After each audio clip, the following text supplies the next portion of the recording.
IPL mega ஆக்ஷனில் Kolkata Knight Riders டீமோட auction strategy எப்படி இருக்கும், எந்த மாதிரி பிளேயர்ஸை டார்கெட் பண்ணுவாங்கிறது தான் இப்போ நம்ம இந்த வீடியோவில் பார்க்க போகிறோம். அனைவருக்கும் வணக்கம். நீங்கள் பார்த்துட்டு இருக்கிறது ஆர்கேவின் சிஎன்சி தமிழ். ஃபஸ்ட்டு நம்ம கொல்கத்தா நைட் ரைடர்ஸ் டீமோட ரிட்டென்ஷன், அதுக்கப்புறமா அவங்களோட ஆக்ஷன் பர்ஸ் எவ்வளோ இருக்குன்னு பார்த்துடலாம். ரிட்டென்ஷனை பொறுத்த வரைக்கும் 6 பிளேயர்ஸ் இவங்களும் ரிட்டைன் பண்ணியிருக்காங்க. இதனால் இவங்கள்ட்ட ஆர்டிஎம் கார்டு ஆப்ஷன் கிடையாது. Rinku Singh, Andre Russell, Sunil Narine, Varun Chakravarthy, Harshit Rana and Ramandeep சிங்னு 6 பிளேயர்ஸை ரிட்டைன் பண்ணியிருக்காங்க. இதில் ஹர்ஷித் ராணா அண்ட் ரமன்தீப் சிங் 2 பேருமே அன்கேப்டு பிளேயர் தான். ஸோ இவங்களோட ஆக்ஷன் பர்ஸ் எவ்வளோ பேலன்ஸ் இருக்குன்னு பார்த்தோம்னா 51 கோடி கையில் இருக்குது.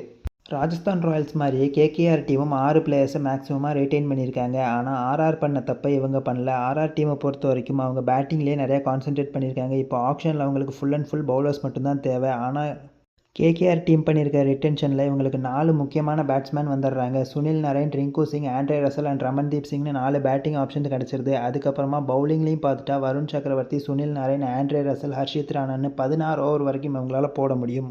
இதை தவிர ரமன்தீப் சிங் கூட ஹேண்டி ஆல்ரவுண்டர் தான். அவராலையும் 1-2 ஓவர் கான்ட்ரிபியூட் பண்ணும் பட்சத்தில் மினிமம் 16லேருந்து மேக்ஸிமம் 18 ஓவர் வரைக்கும் இந்த டீமால் கான்ட்ரிபியூட் பண்ண முடியும் இப்போதைக்கு இருக்க டீமை வச்சு. ஸோ இப்போதைக்கு இவங்கள்ட்ட இருக்க 51 கோடி பர்ஸை வச்சு இப்போ லாஸ்ட் இயர் நடந்த மினி ஆக்ஷனில் ஆல் அவுட்டாக போய் ஒரு பவுலரை செலக்ட் பண்ண மாதிரியே இந்த வருஷமும் ஒரு பவுலருக்கு ஆல் அவுட்டாக போய் அவரை பிக் பண்ணிட்டாங்க அப்படின்னா பவுலிங் டிபார்ட்மெண்ட்டை பற்றி இவங்க கவலைப்பட வேண்டிய அவசியம் இல்லை. அதுக்கப்புறமா மிச்சம் இருக்க அமௌண்ட்டில் இப்போதைக்கு இருக்க கோர் டீமை சுற்றி விளையாடுறதுக்கு ஒரு சில பிளேயர்களை மட்டும் பிக் பண்ணிட்டாங்க அப்படின்னா கொல்கத்தா நைட் ரைடர்ஸ் டீம் இந்த வருஷமும் டாப் 4 போகிறத யாராலையும் நிப்பாட்ட முடியாது.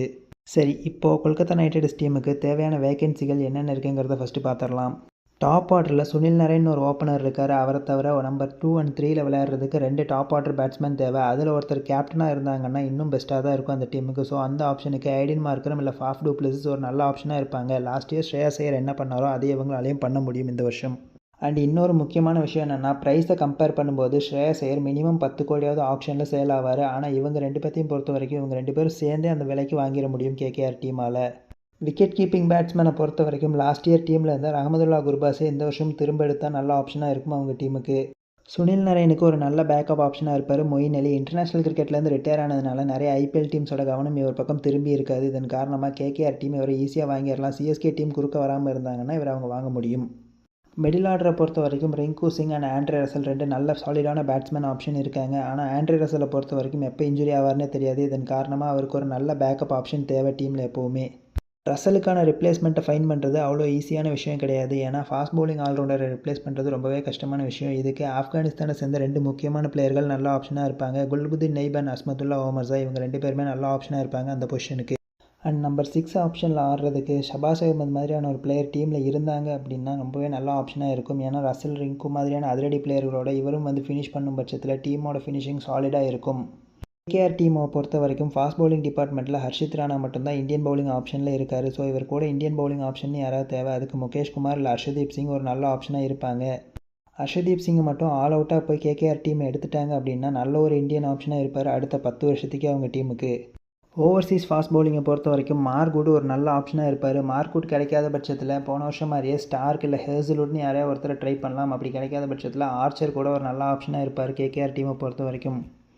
இது வரைக்கும் நம்ம கொல்கத்தா நைட் ரைடர்ஸ் டீமோட ஆக்ஷன் ஸ்ட்ராட்டஜி எப்படி இருக்கும், எந்த மாதிரி பிளேயர்ஸை ஆக்ஷனில் டார்கெட் பண்ணுவாங்கிறத பற்றி பார்த்துட்டு இருந்தோம். இதை தவிர வேறு எந்த முக்கியமான பிளேயரை ஆக்ஷனில் டார்கெட் பண்ணுவாங்க நீங்கள் நினைக்கிறீங்கிறத கமெண்ட்டில் சொல்லுங்கள். ஸோ அவ்வளோதான் ஃப்ரெண்ட்ஸ், இந்த வீடியோ இதோட முடியுது. உங்களுக்கு இந்த வீடியோ பிடிச்சிருந்தா லைக் பண்ணுங்கள், ஷேர் பண்ணுங்கள், மறக்காமல் நம்ம சேனலுக்கு சப்ஸ்கிரைப் பண்ணுங்கள். தேங்க்ஸ் ஃபார் வாட்சிங் திஸ் வீடியோ.